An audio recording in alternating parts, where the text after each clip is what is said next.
we performed Chronos and Nemesis with a bridge, a piano solo bridge that took us from Chronos to Nemesis. Now, Chronos to me is very sophisticated. It has this like polyrhythmic structure to it. And just for the audiences out there who may not have that deep of a music theory knowledge, polyrhythmic just means several rhythms overlapping, happening at the same time. And it actually was a big challenge for me to kind of like get it together sometimes. Right. The beat pattern was 3, but you had 5 over 3. And sometimes that 5 was over 2 bars. And I was just like, whoa, this is such a head trip. But once I found your groove, once the groove really happened, it just was, the piece became really subtle. And, you know, it just was so amazing and remarkable how the melody of the piece was very simple and subtle, but it had such a complex, sophisticated underpinning of rhythm. Right. I mean, yeah, that's what I'm drawn to those contrasts in some kind of way, like where you do have, you know, that there's that Mingus quote, right? You've got sort of that takes me right back to Mingus. Yeah, it's that Mingus quote of like having a melody which has a kind of sing-songy child, like, you know, there's a simplicity there, to be sure, like that and even inside of that, there's a couple of little notes in that melody that are sort of slightly outside of, you're like, that's not quite right, you know. Right. Like, this sounds like it's a lullaby, but that's not quite right, you know. But there's a, you know, it has a folkloric kind of thing going on, and then underneath that folkloric melody, it you know, the kind of the idea of that tune is, you know, this is definitely, especially the beginning of that piece, is wheels within wheels. It's clocks within clocks.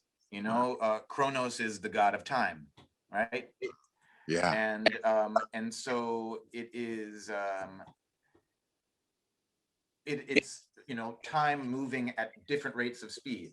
So you have like and so simultaneously there's there's an in-between piano part, there's a bass part which is moving at a slower rate, there's a melody which is moving faster, there's a transition section in that song where all of those different things become clear. You have like the, you know, between, there's the first part of the song really has like it's a clockwork kind of, you're in this I don't know, it feels in some ways it feels like folkloric, and in some ways it's like cyberpunk or like or I don't know if that, or steampunk maybe would be a better way to describe it. It's got a little bit of a steampunk energy in my conception of it.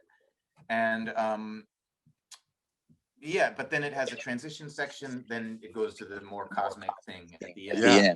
But all throughout it has these different rates of speed that are overlapping with each other. That's the idea of that one. I feel like you're describing something I couldn't describe, and I feel like I'm finally getting to peel back this creativity curtain on this piece, because it makes so much more sense to me now. My mind is like right now, because okay. I was just struggling with trying to keep it together and understand the inner rhythm, but now it's a clock within a clock. It makes complete sense. And I don't know if I've ever worked with an artist that has such a deep and profound thought process on the sophistication, but then it comes across as very simple.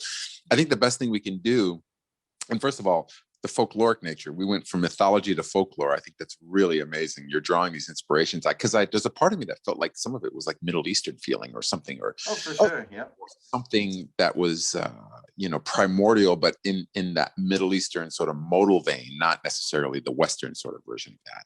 For sure.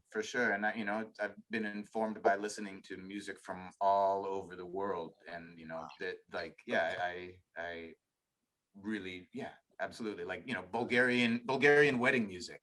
Yeah, that could have been an influence here. Amazing. Well, let's give our listeners a little taste of this piece. There's some incredible moments of it. I want to also acknowledge that I believe you and Sam might have talked about it before, but Sam added some indeterminacy in it with some repeated sections, where that just means, in musical terms for everyone out there, that there are parts that were written in the orchestration, let's say the woodwinds, separately, the strings separately, and the brass separately, where Sam gave each section a thing to do. They could do it at their own tempo, their own time. I think the brass actually had chords that were sort of had, dynamic contrasts in it, but like the strings had some notes just to play like randomly. The winds had some notes. And then it was my job to kind of bring them in and bring them out as I felt. So I almost felt like I was finally getting to be a part of this jazz piece, even though it was compositionally organized.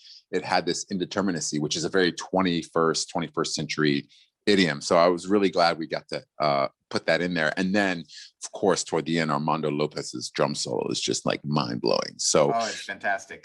Oh my gosh. So I don't know if we can play the whole piece for everyone now. I'm going to give you some bits and pieces of this piece, and we'll come back and finish up with Aaron Park.